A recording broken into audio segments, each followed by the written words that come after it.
Every club. Every day. The Global Sports Podcast Network. Hello and welcome back to the Daily English Premier League podcast, brought to you by the Global Sports Podcast Network. Who'd have thought? We posting back-to-back once more. Fantastic to be back after the hiatus. And once again, I'm Louie Easton and I'll be your host today. And I am joined by someone who's not a regular on the podcast, but came in as an emergency substitute from the daily Aston Villa team. Dan Tilley, absolutely fantastic to have you with us. Thank you for having me. Really looking forward to making my debut on this podcast. Brilliant. And maybe a disappointing evening for you in the Champions League as a Villa fan, travelling to a very rich tax haven, Monaco, and unable to pick up any points with a 1-0 loss. We'll talk about that first, as this was the early kickoff. We'll move on to the Liverpool games later, and then we'll end up previewing the Manchester City and Arsenal games tomorrow night. But what did you think about Aston Villa's team performance? What went wrong for Aston Villa today, which ended up with a loss against Monaco? Well, it's funny. I've just done my instant reaction with a chap called Joe Boone on the Daily Villa podcast, and we came to exactly the same conclusion. That the game really was lost in midfield for us. We looked like a team that went to Monaco, as you say, a beautiful tax haven, and we looked like we'd already qualified. And this has caught us in the past with our game against Club Brugge. We just looked like we were going to go and steamroller over them, and it came back to bite us in the bottom. We didn't play with enough energy. It's the age-old saying, they wanted it more, and yeah, a really disappointing team performance tonight in my eyes. Yes, you brought on John Duran in the second half, and it was strange seeing him on the pitch at the same time as Ollie Watkins. Do you think you just look desperate?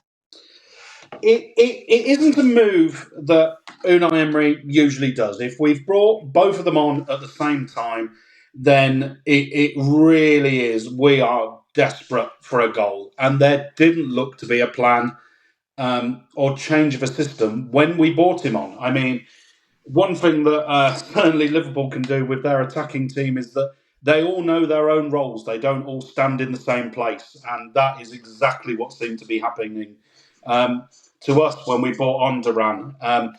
In my eyes, it actually made us worse when he came on. Wow.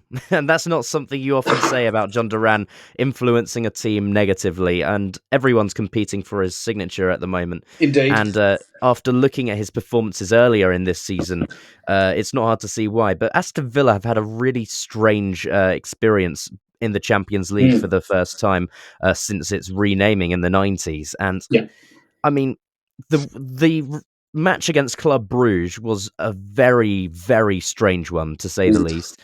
Now it's a loss against Monaco, and it's sort of a complete contrast to the way Aston Villa started off in this competition. I remember when they won 3 times. Was it 3 times in a row? Something like that, whatever it was. Yeah, 3 times in a row, one of which was against Bayern, I think. Yeah, Bayern Munich, 1-0.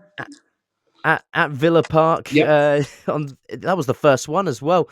So it's been a huge mixed bag for Aston Villa, but definitely an unforgettable experience back in the Champions League. I'd like to ask you now about a player that we forgot existed because it's been so long since he's been on the pitch in an Aston Villa shirt, let alone starting.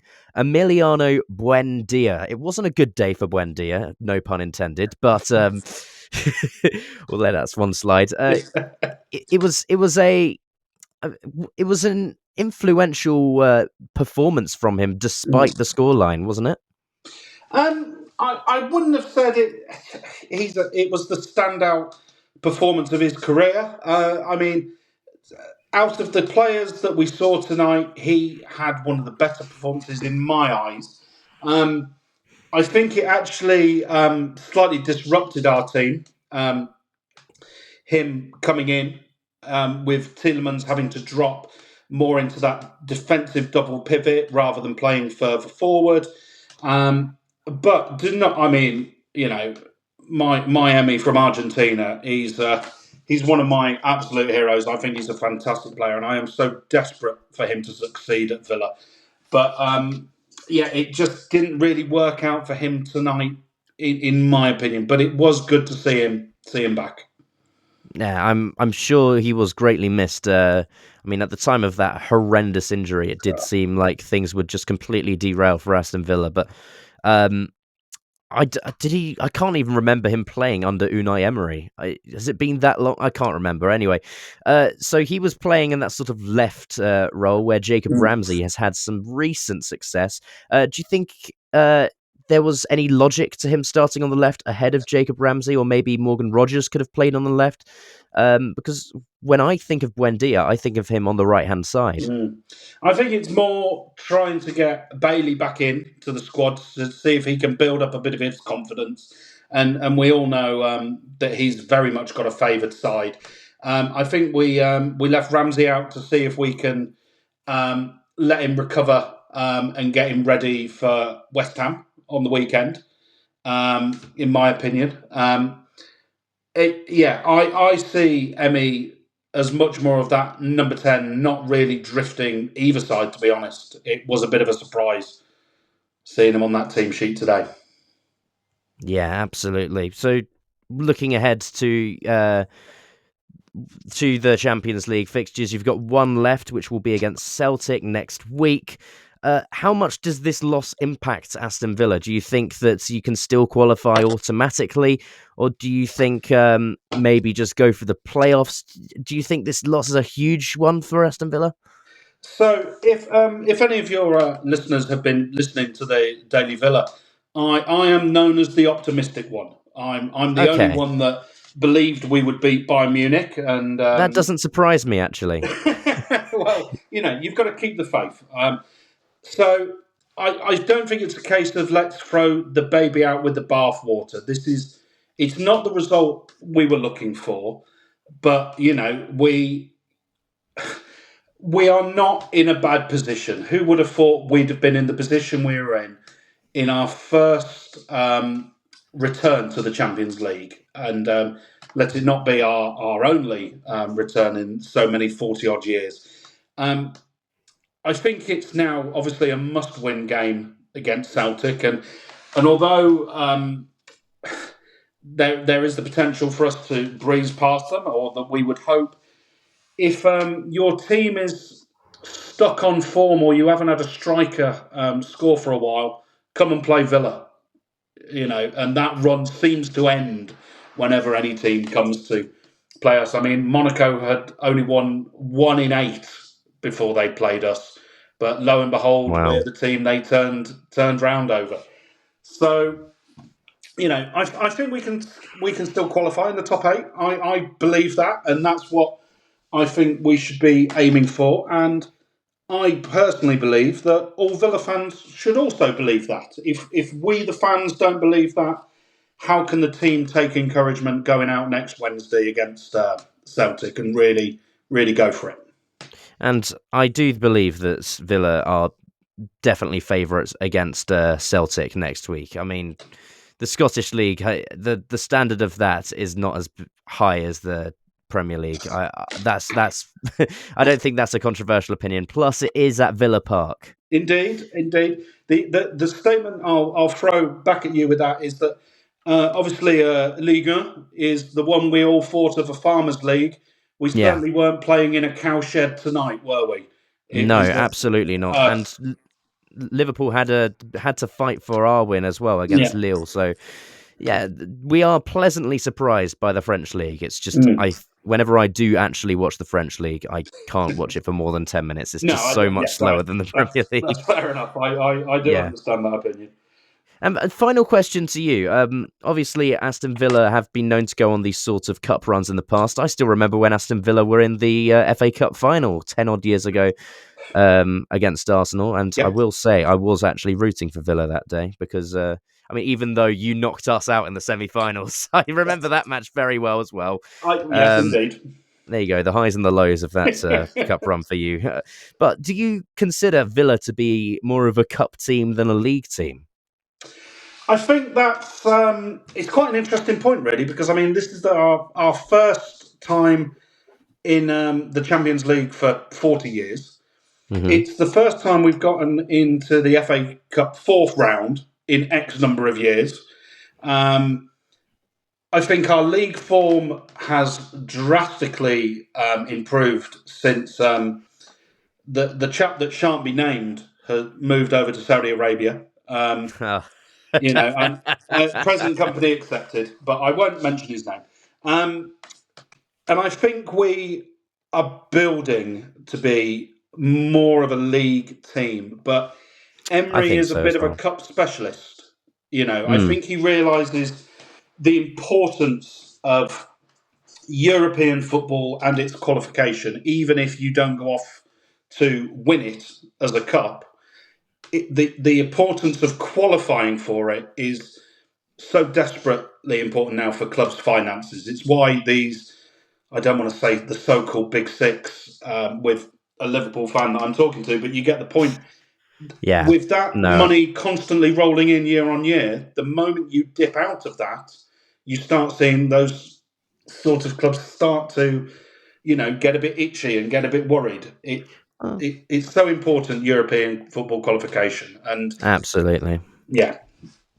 Anyway, we are going to take a short break right now as you find out what we use to record our podcasts here at the Global Sports Podcast Network. Here at the Global Sports Podcast Network, we spent a lot of time selecting our delivery platform, and Zencastr came out the clear winner. With 4K video recording from your phone and AI editing that automatically removes all those ums and ahs, it's super easy to start a podcast that sounds great and is delivered efficiently. If you're ready to tell your story, check out the link in the show description to learn more about Zencastr. So, Dan, you can take the reins on this one. Obviously, Liverpool with the opposite results tonight as Anfield against Lille.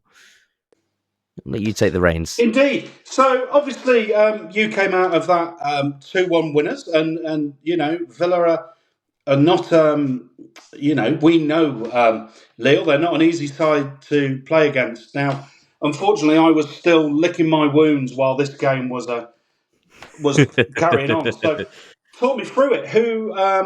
How did you find Lille? How did you find Liverpool's performance?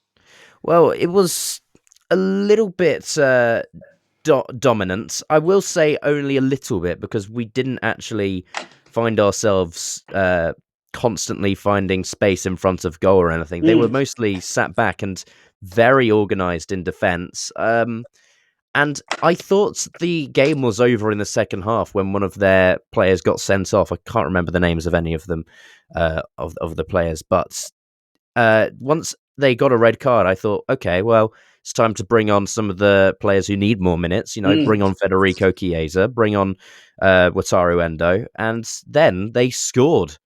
So, yeah, that took me a bit off guard.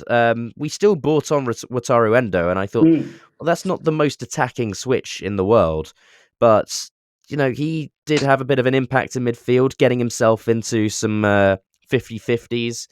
And then our goal came from Harvey Elliott. It's in my opinion, I still think it was an own goal, because the ball was going completely the opposite side of the goal to where it ended up, and I wasn't even sure it was going in. But I mean, that's his first Champions League goal at Anfield. Mo Salah got his 50th European goal for Liverpool, so a very pleasant night for the statisticians, and a pleasant night for Liverpool fans as well. And may I just say, the atmosphere was boiling point, so loud. And my only criticism as well of the match is Amazon Prime, because they do not know how to operate all of the camera cuts. They're showing the fans when there's a chance brewing, and it's so frustrating to watch. Anyway, I would like to also make it clear that the opinions and thoughts shared by the podcasters are not the thoughts shared by the Global Sports Podcast Network. Back to you, Dan. And obviously other football viewing platforms are available and all of that sort of thing. I mean, I'm just looking through the stats here. Obviously, you've got 13 shots on goal to their 4, 7 shots on target to their 1, 56% possession to 44, a much higher pass total and just a little bit more pass accuracy. So it does look like you really did take them to bed. Obviously, Jonathan David with their goal, and I'm not going to try and pronounce his first name, but is it Mandy on 59 minutes with the player being sent Mandy. off? I think he just went as Monday anyway, so I mean, you can give that one a miss. It's not something you need to have happen to you when you go and play Liverpool at Anfield. I think we struggled there when we had 11 players on the pitch, but never mind. So, I mean, the question I've always wanted to ask the Liverpool fan, and I don't have any mates who are Liverpool fans being from the Midlands, are you going to go off and win the Champions League then this year? Well, I've looked at the bookies, and they actually do have us as the favourites. Fantastic. I think it was 5-1, Okay. something like that. So I will take that, but I am not the sort of person that goes out and makes predictions about outright winners of competitions, especially the Champions League. But I definitely say we are contending.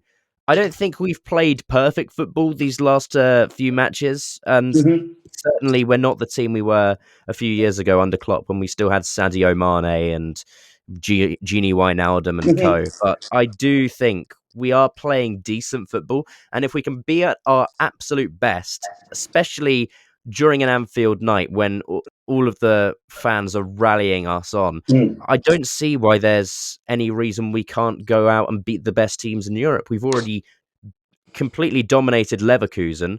We comfortably beat Real Madrid, granted that they weren't at their best at that point, but I still think we are definitely within a chance. Well, it's interesting to hear you say that Slot obviously hasn't quite managed to necessarily encapture the same sort of performance as when maybe Klopp was there. What I was going to ask is, what has Slot done that Klopp couldn't? You guys seem to be running away with it all at the moment. You are head and tail at the top of the Premier League. I believe you've still got a game in hand with points to spare. Now, obviously, we had a bit of a drop off from the noisy neighbours in blue in Man City, not your noisy neighbours, obviously. Yeah. You know, I didn't necessarily have Liverpool running away with it quite so much at the start of the season when I was thinking neither. about league leaders. But Slot seems to have slotted in just perfectly at Liverpool. Yes, I actually haven't heard that pun mentioned Oh, well, as there much. you are. I think people are too responsible to be saying stuff like that. But no, you're absolutely right about the predictions, because I don't think anyone predicted Liverpool to be dominating the league, so to say. I mean, I still don't think we are absolutely running away with it at this point. Let's not forget it is only January and we're only 6 points clear, granted, with a game in hand.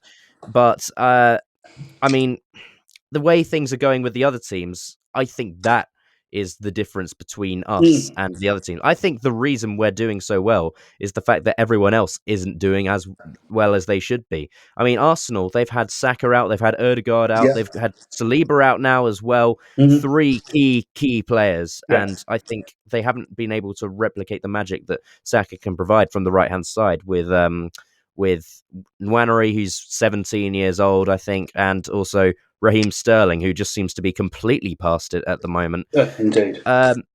Nottingham Forest have surprised everyone, obviously, with the way that they have been playing their football recently off the ball. You know, just classic mid-2000s Premier League side, park the bus and hit them on the counter. That's why Chelsea did so well under Mourinho. So I just think, you know, as long as nothing goes wrong, we should win the league.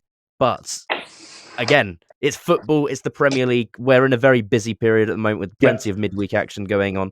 And, if we are actually going to go for the quadruple and try and push on all four fronts, then, maybe we will run out of energy and maybe get a couple of injuries. Diogo Jota's out again. That's so annoying. Luis Diaz has been trying to fill in as a striker, and Darwin Nunez had a good performance today, I think. Mm-hmm. But again, he's not the sort of person who's going to be scoring week in, week out.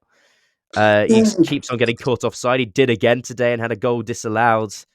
So, plenty of things can change is what I'm saying. But at the moment, I am very pleased with where we are and where other teams are. I mean, this obviously comes from a Villa fan that hasn't tasted success quite so recently as Liverpool. If Villa were in the same position that Liverpool in, I would be screaming it from the rooftops. I think you're being incredibly modest. Yeah, I have a reason to be because of my recent trauma facing Manchester City. The amount of times I've had my heart broken because, we finished twice or three times, whatever it was, with 1 point off the top and beaten in 2 Champions League finals. Honestly, when that Karius gate happened, I didn't watch football for 6 months. And that's not an exaggeration. Blimey, that is a wounded soul just there. I feel for you. Yeah, I mean, think about where we were a few seasons before. We were like 8th, I think we finished one season, and then we climbed up and we managed to get to the Champions League final, and then Karius does that and gets elbowed in the head by Ramos, and no one saw it. Indeed. So yeah, that's there's a lot of pain there. That's fair enough.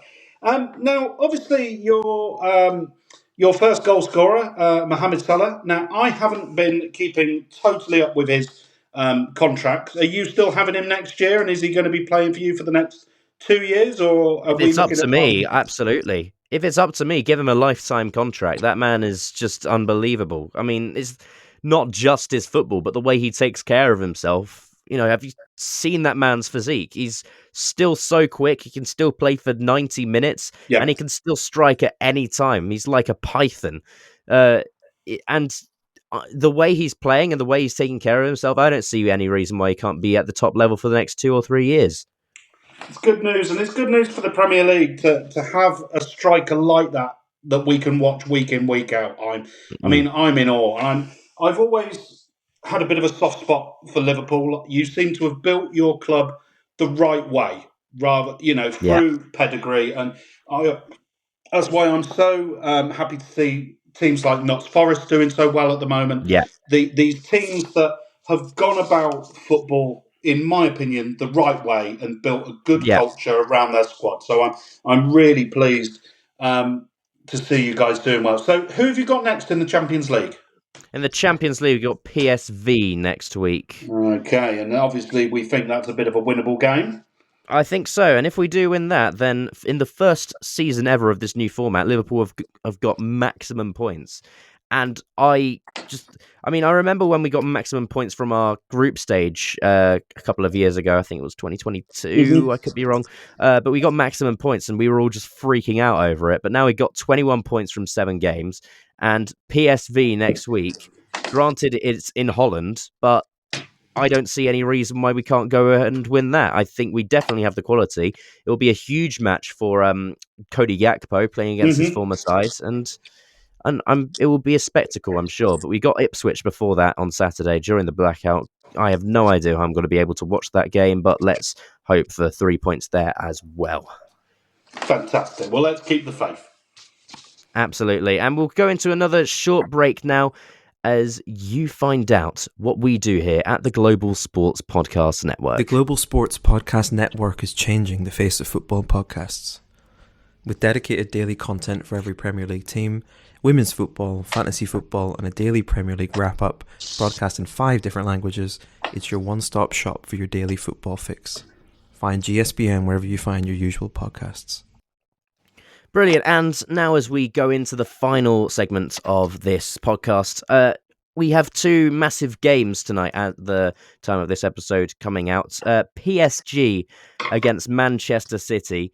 and Arsenal versus Dinamo Zagreb. Now, we'll start with the Arsenal match. You are a Villa fan, obviously. You saw Arsenal's last match, and Yeah. I mean, what did you make of Arsenal's performance? I've always followed Arsenal. A lot of my family are Arsenal fans. So I'm not a massive deep appreciator of Arsenal Football Club. They've hurt us quite a lot in the past. However, they're they're a team that certainly are going to go, and I think they're going to do fairly well against. Is it Dynamo Kiev or Dinamo Dynamo Zagreb. Zagreb? Dinamo Zagreb. I think they're going to go and turn them over. It's at the Emirates, so there should be no reason why they don't get a result there tomorrow. They are missing Erdegaard. Sorry that he's been out. They have missed him. Saka obviously is still a massive miss, and he was clearly missed playing against us. They seem to lose quite a lot of creativity down the right hand side. But I don't fear them not getting a result tomorrow night. I mean, the trouble with Arsenal is you can't underestimate anyone who's in the Champions League. However, they have to rotate their squad, but they don't really have much squad depth to rotate at the moment. If they were to rotate their squad entirely, they'd be playing academy players. Granted, they've had a couple of brilliant prospects come up through the ranks this season, Miles Lewis-Skelly, Ethan Nwaneri, but if you're in the Champions League, you need players with experience. And Dinamo Zagreb, granted, they may not be a great team of individuals, but they're definitely, especially in Southeastern Europe, there are a lot of teams you'll find who work so well in a system. And I think if they underestimate them, they could be in a lot of trouble.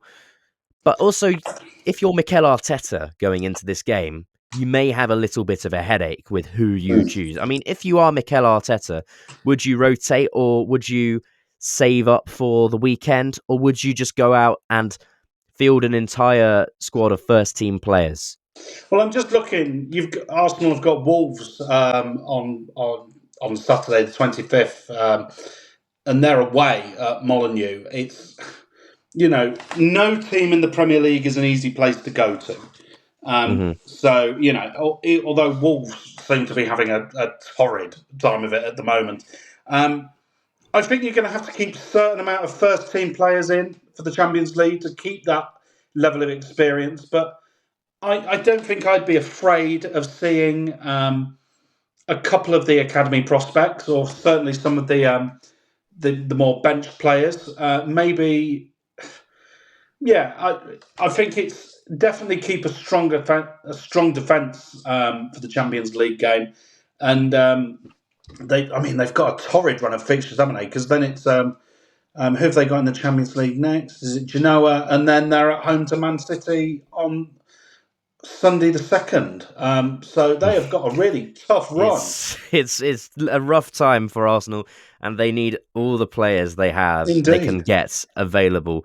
But I think a lot of questions will be asked of Kai Havertz, because he's been having a pretty mixed time recently. I mean, he got a goal against you guys, but then he disallowed a goal from his own team by sticking his arms out in front of his chest while turning away from the ball.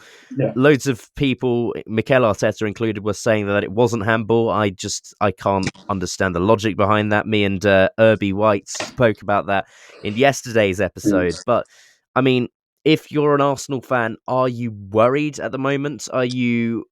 Because I don't know if you're going to go for the Premier League or the League Cup or the Champions League. I mean, FA Cup, I think they're out of. I can't remember. Yeah, they are out of it because Man United knocked them out. So, they have chances, and you would fancy them for all of these competitions with a fully fit squad. But I mean, are you anxious if you're an Arsenal fan at the moment? Well, it was an interesting one when we did the crossover episode with the Daily Arsenal.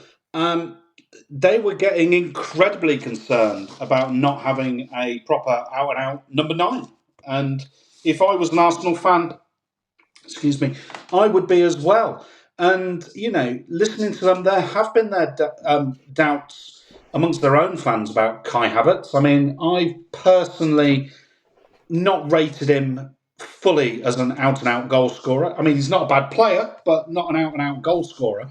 And obviously, with that injury to Gabriel Jesus, they've got a real problem. I'd be surprised if they weren't going out and at least looking in the January market at an out-and-out goal scorer. But who'd you go and get? Yeah, I mean, I never rated Eddie Nketiah, but I think selling him to Palace, or I can't remember if it's a sale or a loan, but and not replacing him with some more squad depth, I never understood. Especially, and getting rid of Reece Nelson as well when they're lacking clearly a natural right winger. I don't think Raheem Sterling is. Ethan Nwaneri has had his flashes, but I don't understand why they don't put Kai Havertz on the right, because we saw him play there sometimes when he was playing for Chelsea. I understand that he's 6'3" or 6'4", whatever he is, and he does have an aerial threat inside the box, but I don't understand the logic with the Arsenal Boars, and I think that's what's costing them a proper title challenge this season with us. Now, the other match that I would like to mention just lastly before the end of this podcast, PSG versus Manchester City. Both teams have been severely struggling for points in the Champions League thus far. But on the last weekend, just gone of the Premier League, they went to Ipswich and they smashed them 6-0. Would you put Manchester City as favourites in the Champions League again if they can keep this sort of performance up? I personally wouldn't, because I don't think they're necessarily going to keep this performance up myself. Football comes in rotations, and Right. I personally believe Man City need to potentially are going to be. I'm trying to think of the best way of describing it. Their time has been, and there's going to be a bit of a revolve. So we'll see the resurgence of Chelsea and Liverpool maybe dominate for a couple of years, and I think then we may see Man City come back after that. Now that's quite a bold statement that I've just spat out there at 20-11 on a Tuesday night, but that's how I feel. I don't think they're going to win the Champions League this year. I don't see them coming back to challenging for the Premier League. I think this is a year where they're going to have nothing, myself. And I don't think that's bad for the Premier League, and I don't think it'd be bad for Man City. I think if that happens, they strengthen over the summer and come back stronger the following year. Yeah, I mean, their transfer markets dealings in the summer was questionable, to say the least. Yes, indeed. Getting back 33, whatever it is, year old Ilkay Gundogan, selling Calvin Phillips. I mean, Savinho, I think, has been a decent signing, but I was wondering what was going on, and getting rid of Julian Alvarez, it's hurt them more than I could have imagined. Yeah, but I mean, he's having a good time in Atletico Madrid at the moment. Atletico Madrid are up to third in the Champions League table in current standings. That could change if Arsenal or Inter get a win tomorrow, or even Brest.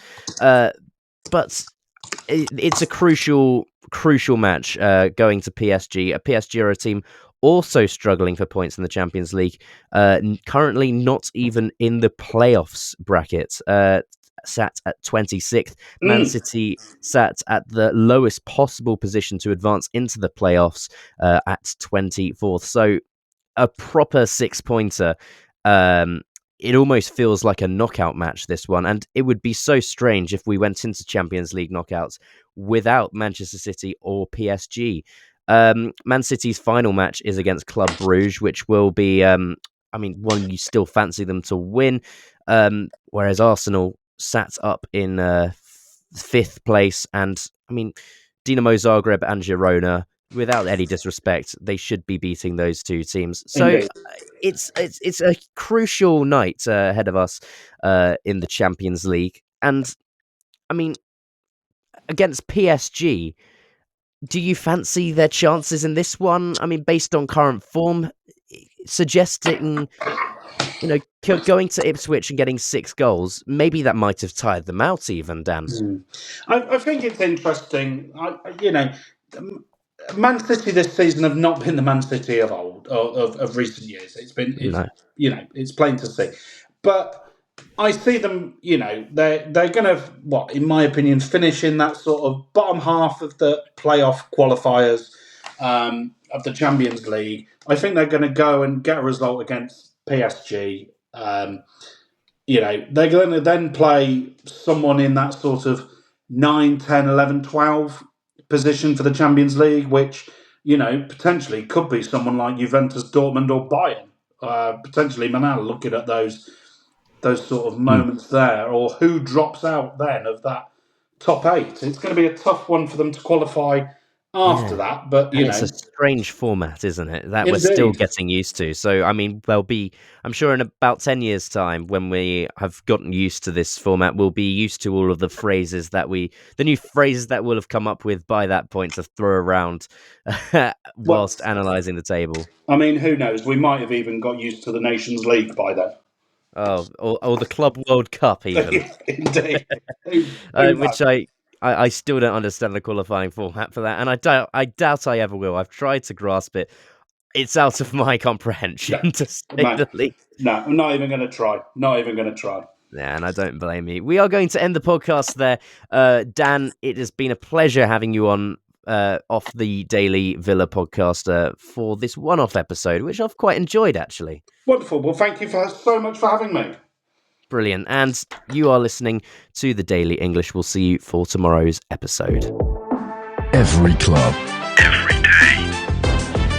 The Global Sports Podcast Network.